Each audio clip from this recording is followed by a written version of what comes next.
Today we are going to discuss about the topic of the job training methods. Before starting the discussion, let's have a look at the contents, introduction, training methods and summary. After completing this module, the students will be able to gain an insight into various off-the-job training methods, discuss the merits and demerits of different off-the-job training methods. A training method is a mechanism or a device that a trainer employs for delivering content of a subject or for facilitating the learning process with a view to achieving the preset learning objectives. The training method enables for setting up a communication process between the trainer and the learner, both of whom have a common learning objective. Meaning of off-the-job training method along with its merits and demerits has already been discussed in the previous module. There are a number of off-the-job training methods that are used for imparting training. Some of them are off-the-job training methods. There are various off-the-job training methods which can be used for imparting training. These are lectures, the group discussion method, case study method, role play, seminar training, in-basket exercises, field visits, T-group training or sensitivity training, brainstorming, simulation method, business games, vestibule training and adventure learning. The lecture method, and this method has three parts. We need to tell audience first of all what we are going to tell them, then we need to tell them, and then we need to tell them what we have told them. That is, we have to summarize our talk. Planning the lecture. Before preparing for the lecture, a trainer should take into account these four things: who is your audience, what is the purpose of your talk, what is the time available, what is the subject matter. A lecture method has some merits. It is specifically useful for providing knowledge input. It is useful for special occasions wherein trainer has to deliver some information to a group of people in a very short time. It can cater for a large number of audience and it is relatively cheaper method of training. Disadvantages or demerits of this method are: it leads to poor retention since it is a one-way communication. Audience are not interested much after a period of time. They are unable to retain the information. Lack of feedback, there is no feedback from the audience. It is limited to knowledge input. There is no participation of trainees as well, and it relies on good presentation of the trainer, and it is a trainer centered method. Discussion.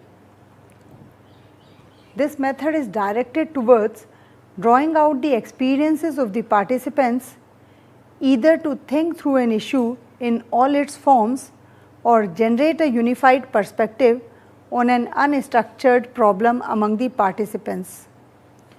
Objectives of the discussion need to be clearly established in advance. Sometimes group discussion can be woven around a pre-identified group leaders. On other occasions, a group leader may be left to emerge as part of the discussion. This method encourages skills in people which are useful in any decision making process. Trainer must summarize the main points that emerge during the discussion towards the end. The purpose of discussion is to share views, to collect and generate ideas, to obtain reactions or agreement of the participants, to stimulate motivation and commitment, to develop teamwork skills and to bring about attitudinal change. a key question is raised by the trainer, which is then discussed by the trainees or participant. Discussion is centered around that key question, and finally discussion is summarized by the trainer. This is a layout for leading a discussion, a sort of circle. Another layout for leading a discussion. What are the merits of discussion? It is a trainee centered method. It engages trainees actively. It provides them opportunity to exchange ideas, information and opinions. This training method is also widely employed for subject matters which involve strategic or procedural topics, as it encourages interaction and free expression of group opinion. This method is grouped for problem solving. Disadvantages or demerits of this method. Success of this method depends on the entry behavior of the trainees. It is a very time consuming method. It requires a good control over the process of discussion. This method is not suited to new learning, and it can only be applied among groups that have few members. Case study. Case study is a written description of an actual situation in business which provokes in the reader the need to decide what is going on, what the situation really is, and what the problems are, and what can and should be done to resolve the problem. Case study method is a learning technique in which a real life situation or a series of events, together with the surrounding facts, opinions and prejudices which influences decisions, is presented to trainees for their analysis and consideration of possible solution of problems identified. Case study method can be used to develop the following skills: qualitative and quantitative analytical skills, including problem identification skills, decision making skills, application skills using various tools, techniques and theories, oral communication skills including speaking, listening and debating skills, time management skills, interpersonal or social skills, creative skills and written communication skills. While selecting a case, we must take into account the training or learning objective which we wish to achieve, the entry behavior of the trainees and the time which is available to us as a trainer. Merits of case study method. It promotes analytical thinking and problem solving skills. It encourages open-mindedness and provides a means of integrating interdisciplinary knowledge. Trainees become aware of managerial concepts and processes and their application to specific situation. Demerits. It is very time consuming and expensive to prepare good case studies. A real life case may not be useful in different cultural situations. Role plays such as single role play, multiple role play, structured role play and spontaneous role play. When to use a role play? Role play can be used to develop effective communication and interpersonal skills in situations where negotiation or performance appraisal or disciplinary interviews are to be conducted. It provides an opportunity for trainer to involve trainees intensively in the learning process. It provides an opportunity to practice approaches to forthcoming life situations. It is an opportunity to replay a situation that was not successfully handled in the past in order to extract lessons for the future, or when a change in attitude is desirable, trainees can come to appreciate the viewpoint of another person or as a member of that group. What are the merits of role play?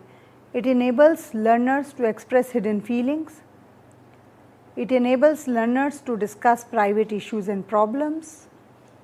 It also enables learners to empathize with others and understand their motivations. It provides opportunity for non-articulate learners and emphasizes importance of non-verbal emotional responses. It is very motivational and effective since it involves activity. It provides rapid feedback for both learner and facilitator. It is a learner-centered method and addresses itself to the needs and concerns of the trainee, and the group can control content and pace. It also closes the gap between training and real life situations. It also brings about attitudinal change. Demerits of this method are: facilitator loses control over what is learnt and the order in which it is learnt. Simplifications can mislead. It uses a large amount of time and other resources. It depends on the quality of facilitator and learner. Its impact may trigger off withdrawal or defense symptoms. Sometimes it may be seen as too entertaining or frivolous. It may also dominate learning to the exclusion of solid theory and facts. It may depend on what learners already know. Seminar training. When the matter to be covered by the trainer is relatively less, but the audience is large, seminar method is preferred. In this method, large groups are trained in a short time frame. Here in this method, training is imparted as experience sharing methodology, where experts share their experience and try to solve the specific query, if any. With this method, only a small or niche part is covered. In-basket exercises. It is a form of training which attempts to simulate the working situation by setting the trainee realistic tasks. The trainees are presented with papers such as letters and memos placed in the in-basket or in-tray, to which they respond individually. The results of the exercise are then analyzed, discussed and assessed on the basis of the decisions made. The in-basket technique simulates the type of decisions that would typically be handled in a particular position. In-tray exercises require the learner to make choices. A constraint is introduced, putting pressure on the learner to make decisions about each item in a certain period of time. The follow-up is a discussion about why decisions were made in that way, a consideration of the effects of some of the decisions, and justification of some of the decisions made. Merits of this method is: it is a very inexpensive and simple method, and trainees learn problem solving skills. It also provides concrete subjects for practical work and discussion opportunities for active participation. Demerits of this method are: it is very time consuming to produce in-basket exercises, sometimes difficult to achieve real life situations. If handled insensitively, it may undermine the confidence of some learners. Field visits. Field visits as a training method provides a dynamic environment near to or within the scenes of real action for learners to be a part of.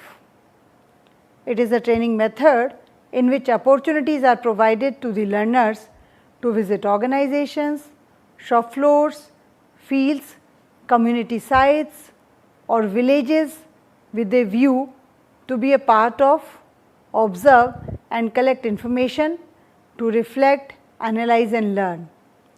The learners use the experience undergone by them for learning during and after the visit, which simulate and stimulate thinking and triggers the process of continued learning. Merits of this method are: Ground realities of the learning environment increases trust in the learning tremendously. As learning is in near job related situation, more effective transfer of learning is also ensured as compared to other methods. This method can contribute equally towards learning by trainees and the host organization, thus benefiting both. Scope for unintended learning is very high and can be tapped for future learning. Trainees' participation and involvement is of very high degree, and it also helps in group building. Demerits of this method are: it places very high demand on the trainer with regard to planning and preparation of field visits. Logistics and arrangements, if not done properly, can hamper achievement of desired objectives. There is a lot of dependence on external factors including host organization, etc. Uncertainty is very high. Physical conditions may cause inconvenience. Very high trainer skills are required to convert these uncertain situations into the rare learning opportunities that they are. It is expensive as compared to other methods. Sensitivity training or T group training. Sensitivity training is a group experience designed to provide maximum possible opportunity for the individuals to expose their behavior, give and receive feedback, experiment with new behavior and develop awareness of self and others. In this, focus is on face-to-face interaction and confrontation. Trainees are brought together in a free and open environment wherein participants discuss themselves. Important features of this training are: the group size is small, around 10 to 15 trainees work with the trainer, and it is an agenda-less group, as group has no fixed agenda or instructions. And to seek good results, the duration of program should be 5 days. It is an experiential approach to training and the trainer acts as a catalyst. T group training aims at inducing the sensitive perception that helps in diagnosing processes that usually affect relationship at work, which in turn can affect organizational tasks. Demerits of this method: trainees become so sensitive to the feeling of others that they are unwilling to take hard decisions, and it involves stress situations which can cause serious psychological damage, behavior breakdown to the participants. Brainstorming. Brainstorming is a specialized form of discussion method that can be used in a training situation. It is a technique used for finding solutions by means of stimulating ideas. A small group of people with or without conscious knowledge of the subject meet and contribute any suggestion or idea that comes into their heads, no matter how fantastic or impossible it may sound. All suggestions are encouraged and criticism is not allowed at this stage, although contributors are later invited to explain their ideas. Subsequently, all the ideas submitted at the meeting are sifted and assessed. Merits of this method is: it's mainly used in problem solving. It helps in generating a wide range of solutions and options in solving problem, addressing an issue and stimulating creativity in a group. Demerits of this method: it is very time consuming method and it is, it requires high trainer skills and some learners may not participate in this method. Simulation method. Simulation method is best known for imparting hands-on experience to the participants.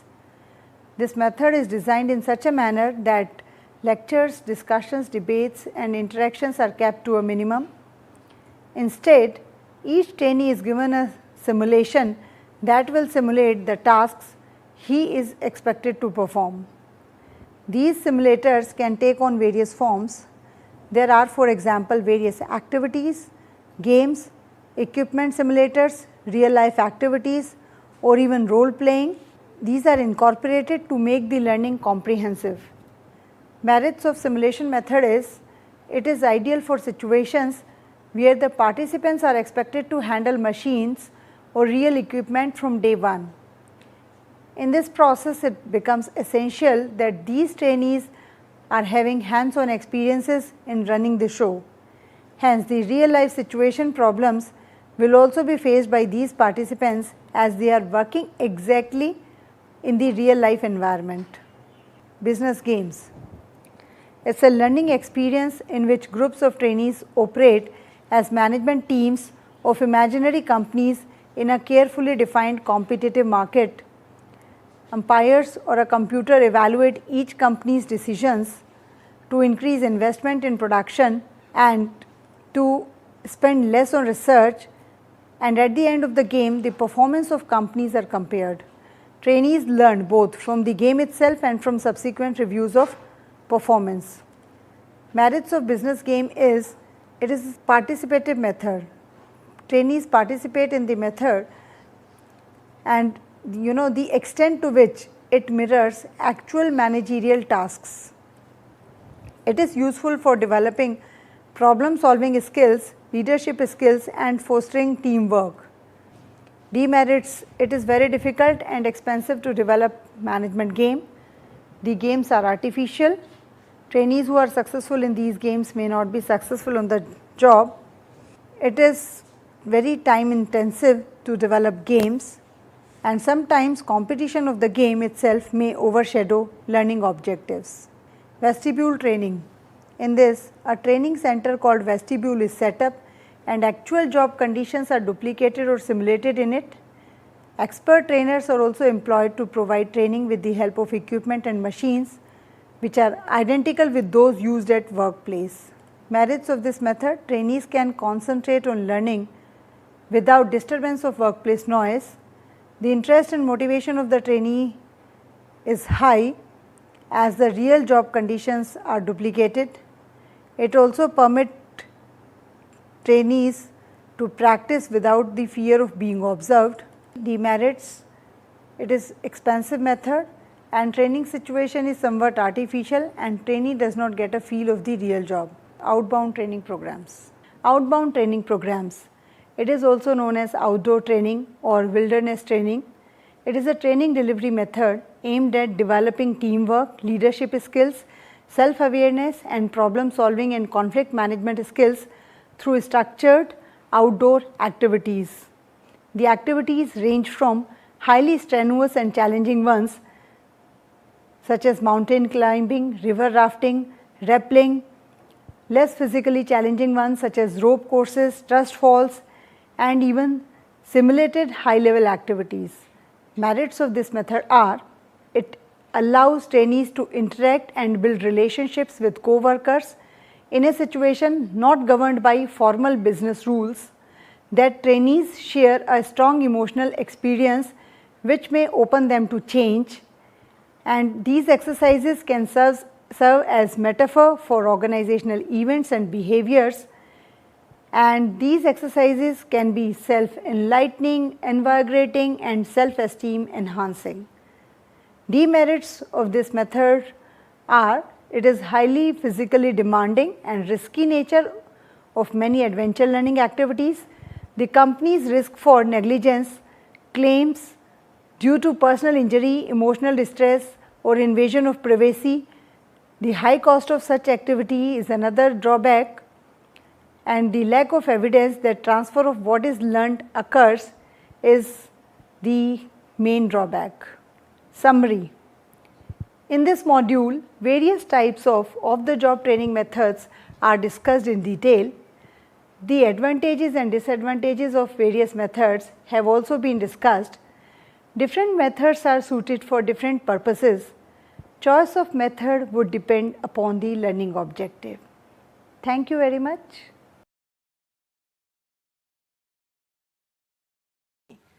Today, we are going to discuss on the interesting subject of on-the-job training methods.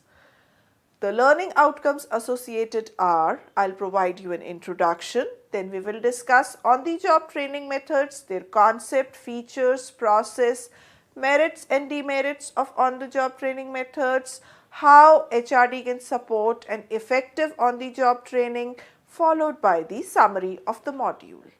Once you are through with this module, you will understand the concept of on-the-job training. You will identify and gain insights into the 5 methods of on-the-job training, which are job instruction techniques, apprenticeship training, coaching, mentoring, job rotation, and you will be able to comprehend how Human Resource Development Department can support an effective and efficient on-the-job training. Let us start with defining what is on-the-job training. On-the-job training refers to the training which is given to the employee at the workplace by his immediate supervisor. In other words, the employee learns in the actual work environment. It is based on the principle of learning by doing. On-the-job training is suitable for imparting skills that can be learned in a relatively shorter period of time. The specific features of on-the-job training are: number 1, it focuses on individualized training. Second, unpredictability of results. Third, it requires active monitoring and supervision. Fourth, there is absence of interaction. Then there is greater emphasis on practice and doing in on-the-job training, and this is followed by easy transfer of training. Now let us look at the basic steps of on-the-job training. It is prepare, followed by reassure, then orient, perform, evaluate, and last reinforce and review. Let us look at the merits of on-the-job training. On-the-job training provides hands-on experience under normal working conditions. It offers an opportunity for the trainer, a manager, or senior employee to build good relationships with new employees.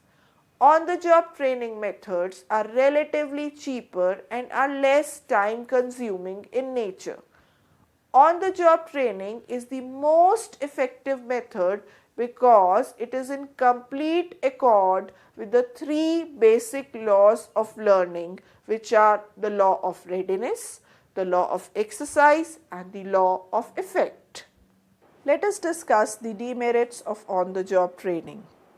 The first disadvantage of on-the-job training is it lacks a well-structured training environment. Poor training skills of manager can also affect the on-the-job training. Absence of well-defined job performance criteria can also have an adverse impact on the on-the-job training method.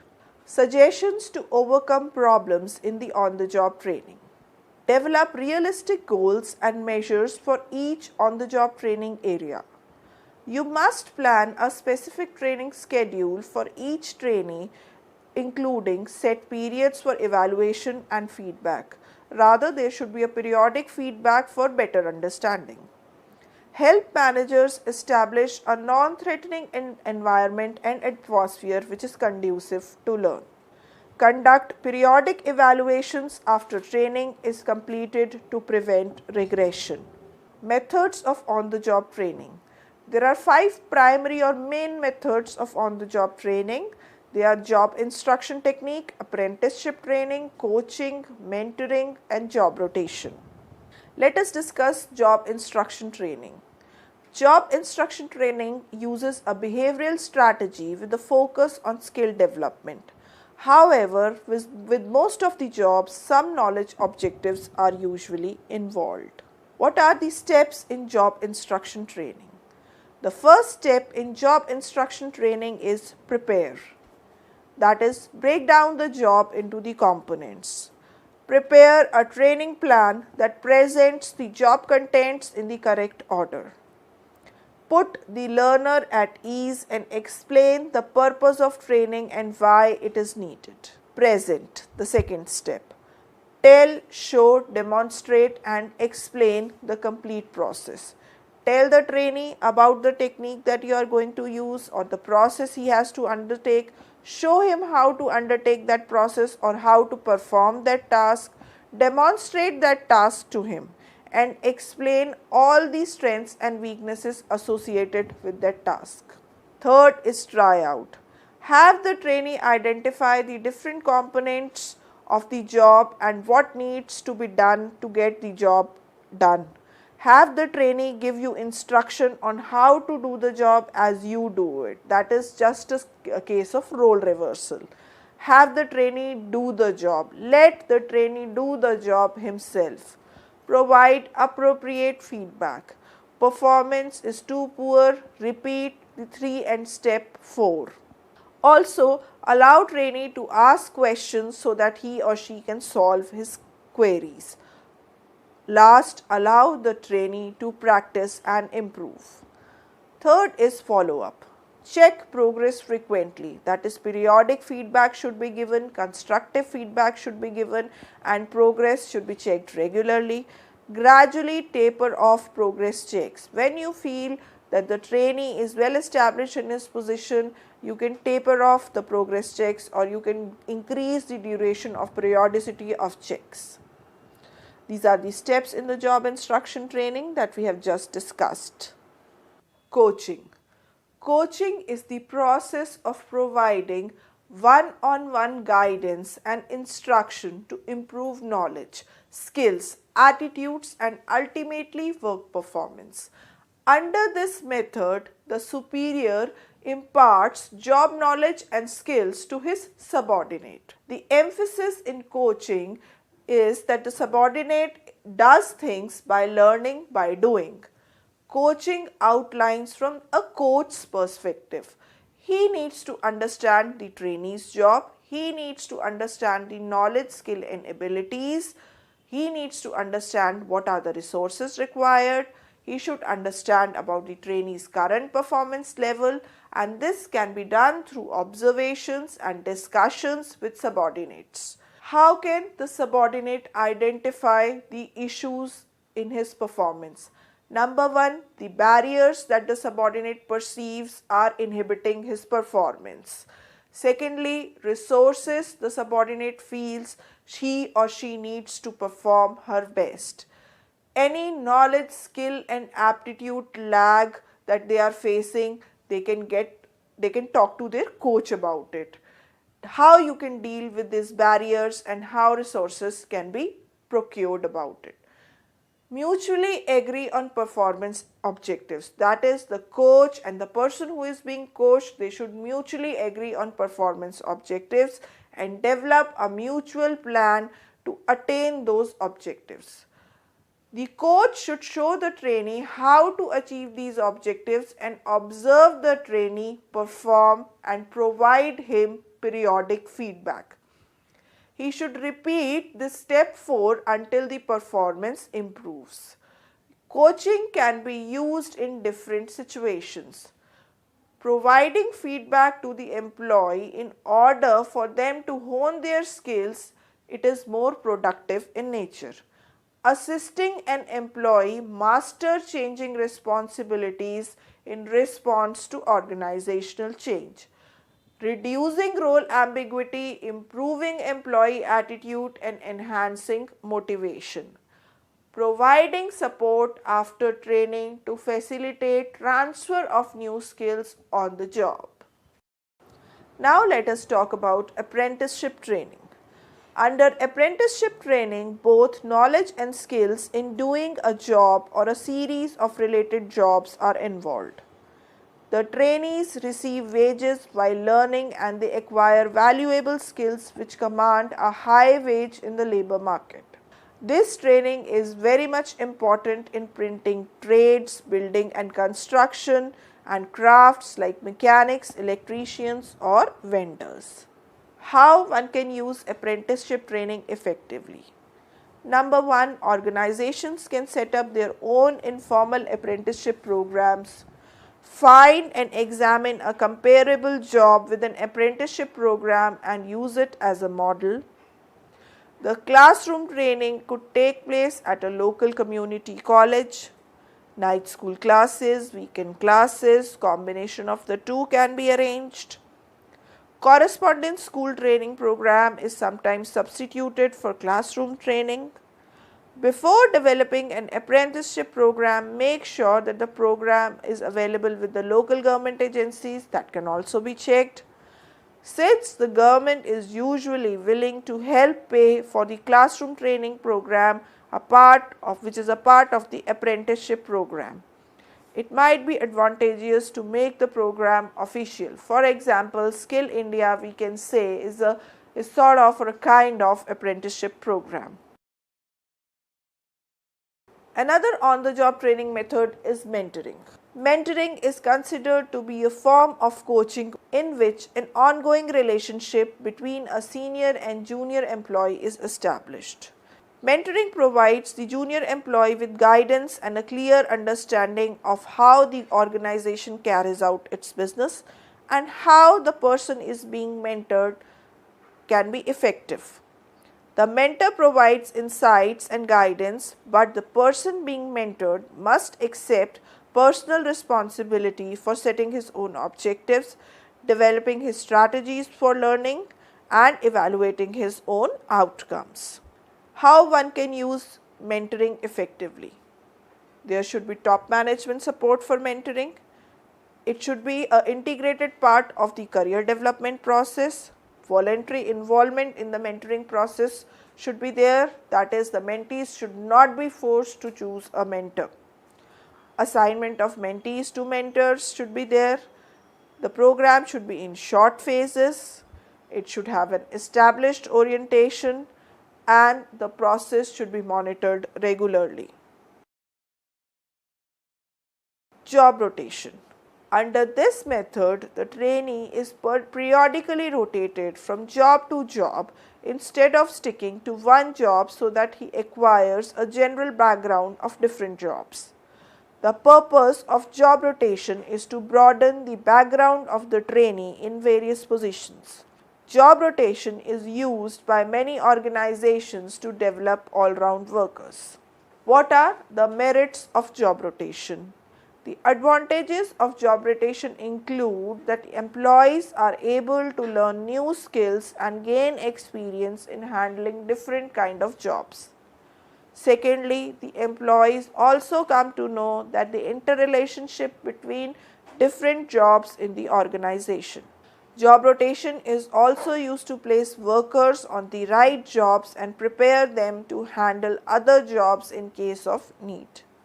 What are the disadvantages of job rotation?